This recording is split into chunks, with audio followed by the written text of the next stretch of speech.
நீ கேட்கலாம், தூதருங்க பேர் எனக்கு தெரியணும், அதுக்கு நான் என்ன செய்யணும்?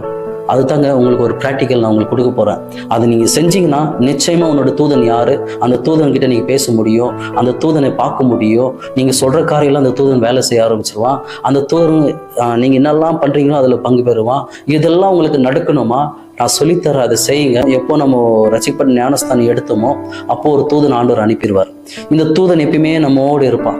நம்ம என்ன எங்கெங்க போறோம், நம்ம என்னென்ன செய்யறோம், நம்மளோட ஃபேவரட் கலர் என்ன, நம்மளுக்கு பிடிச்ச சாப்பாடு என்ன, எல்லாமே அவனுக்கு தெரியும். எல்லாத்தையும் ரெக்கார்ட் பண்ணி வைப்பானா. ஆனா அந்த தூதன் பேரு நம்மளுக்கு தெரியல. சரி, நிறைய பேருக்கு ஆண்டவர் சில விஷயங்கள் தூதர் மூலியமா ஆண்டவர் பேசுறாரு. எப்படி பேசுறாருன்னா சொப்பனத்தின் மூலியமா கூட ஆண்டவர் பேசுவார். நீங்க என்ன செய்யணும்னு சொல்ல கேளுங்க. நைட்டு நல்லா சாப்பிட்டு வாசித்து ஜெபம் பண்ணிட்டு தூங்குவாங்க. அப்படி தூங்குறவங்க அப்படியே பட்டவங்களுக்கு தான் நான் இதை சொல்ற கேளுங்க. நீங்க மொபைல்ல ஒரு 4:35க்கு அலாரம் வச்சிருங்க. காத்தால இந்த 4:35க்கு அலாரம் வச்சுட்டு நீங்க தூங்குங்க ஜெபம் பண்ணிட்டு. நைட்டு நீங்க 4:35க்கு அலாரம் அடிச்சதுனுமே எழுந்ததுனுமே நீங்க என்ன சொல்லணும்னா, என்னை கடந்து போயிடாத தூதனே அப்படின்னு சொல்லிட்டு மறுபடியும் அலாரம் ஆஃப் பண்ணிட்டு நீங்க தூங்கும்போது பயங்கரமான தூக்கம் வரும்.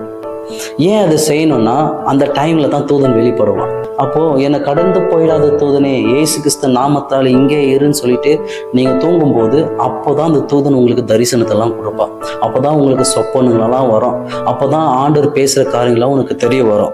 அதனால தான் ஏன் 4:35க்கு அலாரம் வைக்கணும், ஏன் காத்தாலையில் அலாரம் நான் வைக்கணும்னா, ட்ரீம் கேச்சர்னு ஒருத்தர் இருக்கிறான் சாத்தான்.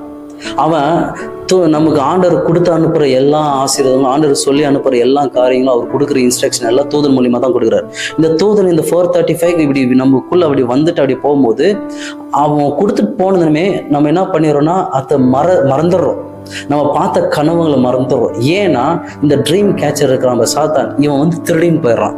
அதனால தான் 4:35 அலாரம் வச்சுட்டு என்னை கடந்து போயிடாத தூதனைன்னு சொல்லிட்டு நீங்க தூங்கும்போது நீங்க காத்தால் ஏந்ததுமே உங்களுக்கு நீங்க பார்த்த தரிசனம், நீங்க பார்த்த கனவு எல்லாமே அக்யூரேட்டா உங்களால என்ன பண்ண முடியும், சொல்ல முடியும்.